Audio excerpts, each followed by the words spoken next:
Welcome back to the channel. In this video I want to talk through the key stats and information that I record for every run that I do to allow me to analyse my progress through my training cycle.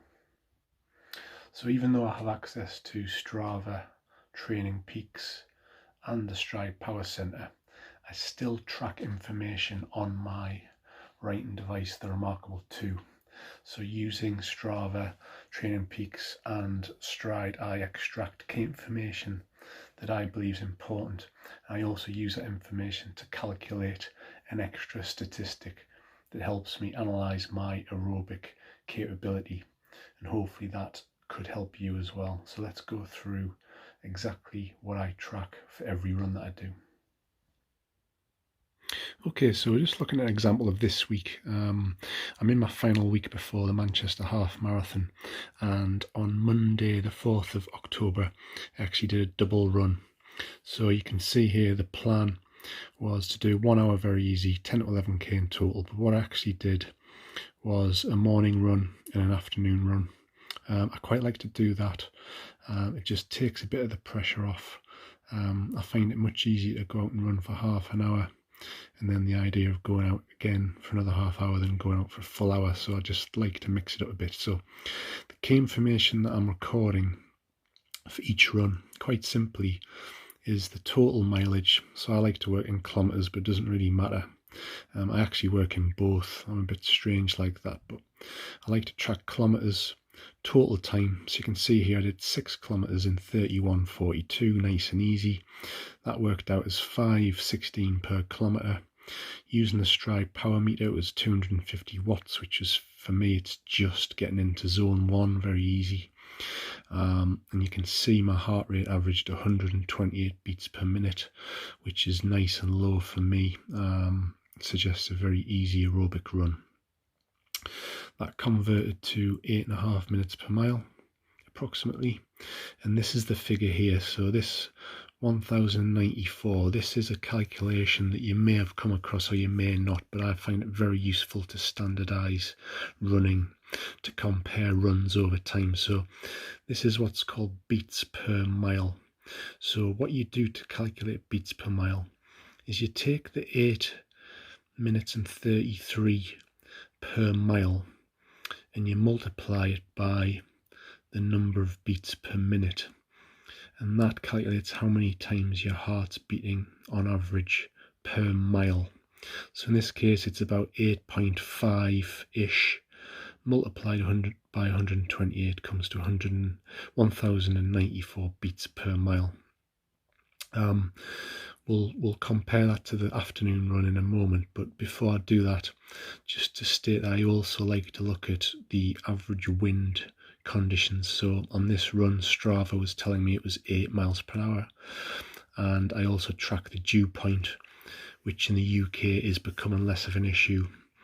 In the summer months, dew point can go above 15 degrees C, but you can see here the dew point was 7 degrees C. I'll not go into detail, but dew point takes into account temperature and humidity and calculates a overall dew point. So if you want some more information on that, comment down below and I'll do a video. There's some good information online about how dew point can adversely affect running performance over 15 degrees C dew point. So if you just look at the second run, again I went out and ran 6 kilometers, slightly faster in the afternoon, 31:25. I tend to feel a bit better in the afternoon, a bit more warmed up, less stiff from a night in bed. So I ran 5:12 per kilometer, slightly higher average wattage, 256 watts, and just 1 beat per minute higher on average, 129 beats versus 128. So you can see the average pace per mile is 8:23, and you can see my beats per mile has reduced from 1094 to 1081, suggesting that I've been more aerobically efficient. So you're really looking to try and get the average beats per mile down, which is suggesting a more efficient engine.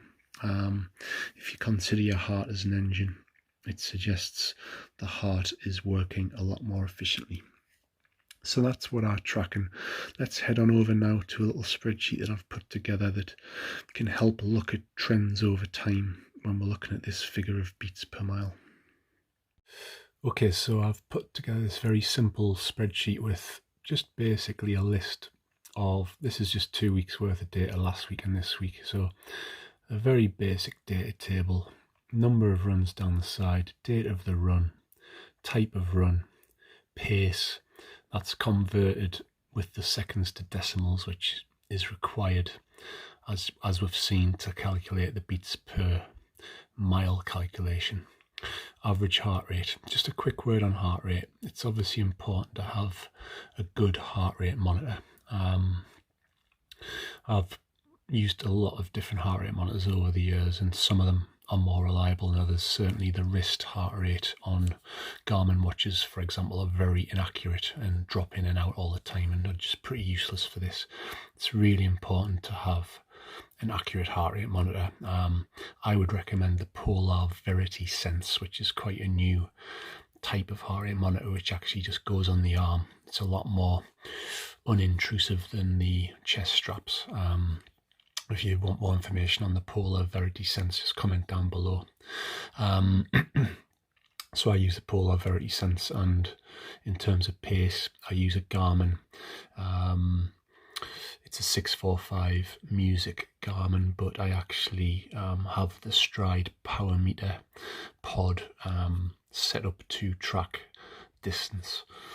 Okay, so pace is very much calculated by Garmin, linked up with Stryd, and heart rate measured by Polar Verity Sense. And you can see there the beats per minute. So the really powerful thing about this is you can look at your trend over time, so you can see quite quickly there, even over the last week, I'm starting to see a downward trend in terms of my beats per mile calculations, which suggests that I'm getting more aerobically fit. So if I just go back to the data table, you can see I'm tracking the type of run there. So I've got easy runs, tempos, sessions. If I just filter on easy runs, because that's the type of run that I've got most available to analyze,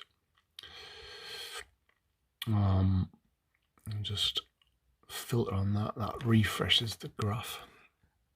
So you can see there's a nice downward trend. Now obviously everybody's unique in terms of, pace, heart rate, and the relationship between the two, but what you should see when you start tracking this is you start getting a bit of a baseline. So for me, just to give you a bit of information, if I'm kind of like unfit and out of practice, it's not unusual for me to see beats per mile up in the 1200s.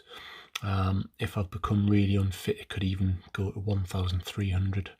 As I'm starting to get fitter, I start to get into the 1100 range, and then when I'm getting really quite fit, I start seeing 1000 below 1.1, and I think the real gold standard in terms of easy aerobic running for me would be to get anywhere near 1000 beats per minute. It's important to understand, if we look at, for example, my tempo run, I've only done one tempo run, so there's not much to look at, but you can see I've got a beats per mile of 1003 there. So as I do more aerobically challenging running, I can get below 1000. But what you're trying to do with your aerobic fitness is really track your easy running and really work on setting a target. Let's say you've noticed you've got a benchmark of around 1200. The next logical target would be 1150 beats, and so on and so forth. But it's a real patient game that you need to play. It takes time and patience and consistency to see improvements in your bpmi. Quite often you'll see quick improvements once you start tracking it, but then you need to give yourself at least 4 to 6, maybe even 8 weeks to see real development. Okay, I'll not go on any longer. I hope that's been a useful video. If you've got any comments, please comment down below and I'll do my best to reply, and stick around for more.